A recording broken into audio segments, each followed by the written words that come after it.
So for Bayern Munich with those three, that's 100. For PSG with Kvara, Dembele and Desiree Doue, they've had 48 goals.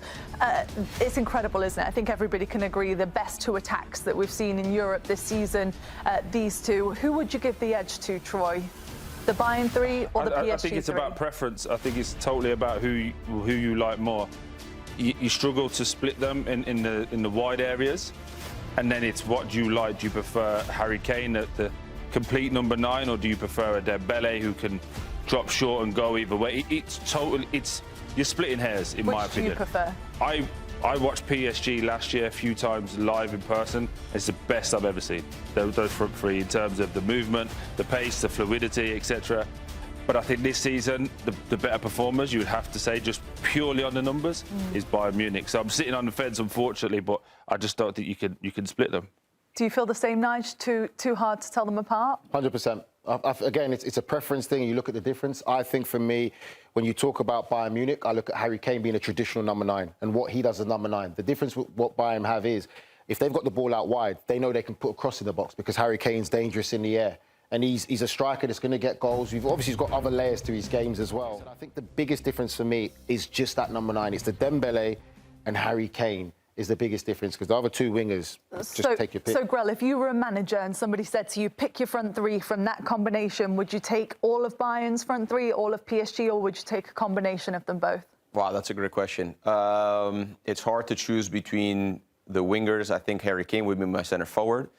And then when you think about the wingers, it's probably going to be Diaz and Kvaratskhelia, maybe. Okay. Just because the experience, I think, in there as well. Maybe that's all you got. But Kvara gives you something different. Then maybe you run out of pace a little bit. Do you want two pacier guys? Again, I think you're splitting hairs. If I have to pick from the front three, I'd take Bayern Munich. Both teams have the best luxury of attacking players. That's just the best. I mean, it's probably a little bit more balanced. A little more balanced. I would agree with that. Yeah. But I think, sorry to interrupt you, Bobby, I think Kvaratskhelia for me is the way that the left-hand side player now is going to have to be for the next 10 years. Not only the way he scores and assists, but defensively, the work he puts in for the team. Again, I just think from last season going into this season, he's the new archetype of that high left mid position. Yeah, modern coaches have to encourage young players now playing to go out there and express themselves like that. You can go out there and express yourself, do your job, and how you get scouted or viewed from these footballing people, so to speak, is understanding the game from a very simple format. How many times do you engage your fullback? What's your end product?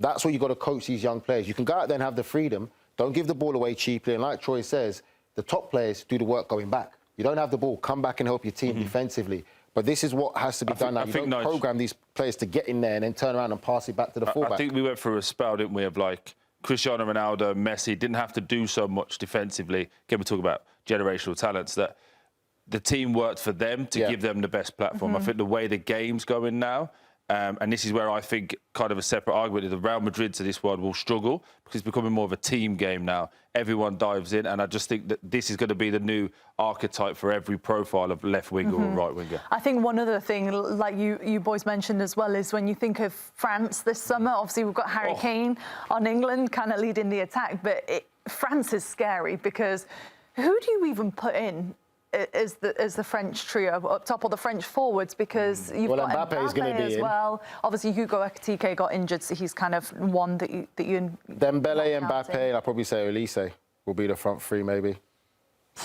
So that's going to be there. That's scary. And you still got Doue, you got Barcola, Ekitike got injured. Will be nice. You got Thuram as well. You know. France can make 3 teams. Thuram starting that. France can make 3 teams. He could go and watch. Yeah. France can make 3 teams, put them into the World Cup, and it would finish like this: France first, France second, Spain third, and the other team would be fourth. Spain. What about England? Yeah. What about England? What about Italy? What about England? Where's Italy? 1966, a long time ago. There we go. That was always coming, isn't it? Come on, Grella. See, he got in his feeling. As soon as you started talking about the World Cup, he started getting all emotional. I think you would agree. I think you would agree also. Yeah. France and Spain are different level. Yes. I agree. For me, I would still say England has the talent. England, it's all about the English players getting over. England does have the talent.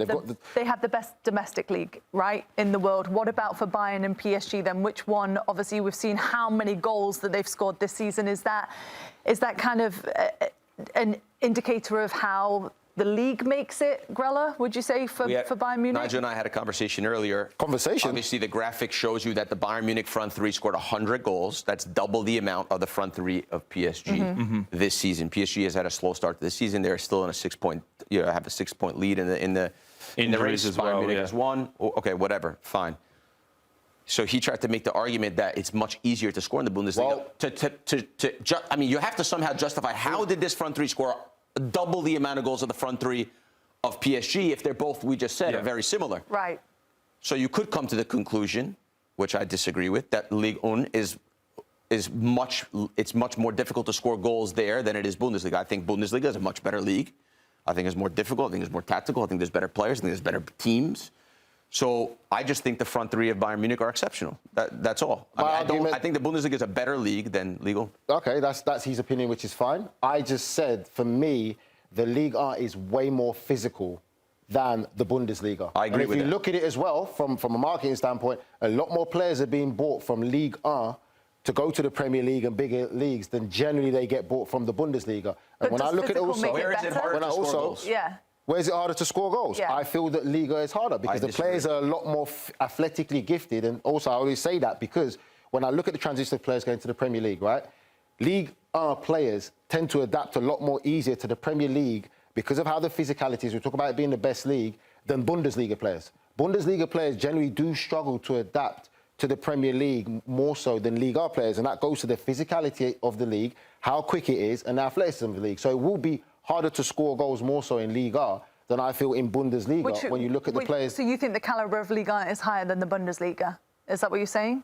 I mean, no, because then you're going to a different conversation about clubs. Well, because you're going to a different conversation about clubs. If anyone could have seen the argument they were having, they were loud, they were screaming and shouting at each other. Now it's like, oh, I agree. Oh, I agree. Are you saying it's that then? Oh, I'm not saying anything.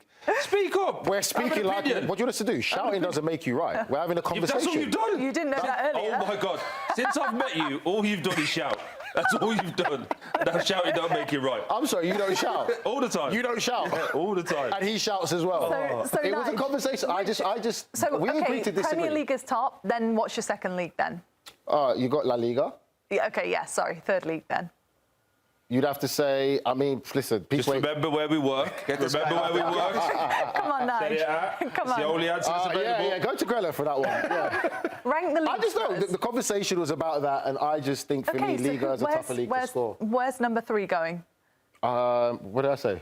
Well, you said the Premier League first. You've said nothing. The Premier League, then La Liga. La Liga. You probably would still have to say probably Serie A. Oh, my God. Okay, Serie A, and then who? Because of how it is, people will probably say the Bundesliga, then Liga. No, what are you saying? What are you saying? No one else. You. No, he's having a full argument against himself right now. He's arguing against the guy that was in the green. I'm trying to get out of it. No, look, for that conversation... No, because this isn't about the league, because there's other things you have to take in consideration. If you just have to rank them. There's other things you have to take in consideration. You talk about viewerships and clubs and stuff, that comes into it. But for just that conversation about goal scoring... No, it doesn't. It does. There's other considerations you have to take into it. What are you going, number 4? So you would say... I mean, hold on. Let's get there. Number 1, Premier League. Number 2, Serie A. Number 3, La Liga. Bundesliga, Liga. Okay. So what are you saying, Nigel? It's called conviction. It's called conviction. You're still coming back to me? Yes. I agree with Grella. Oh. I can't. I really can't. I agree with Grella. He's right. Liga's 4.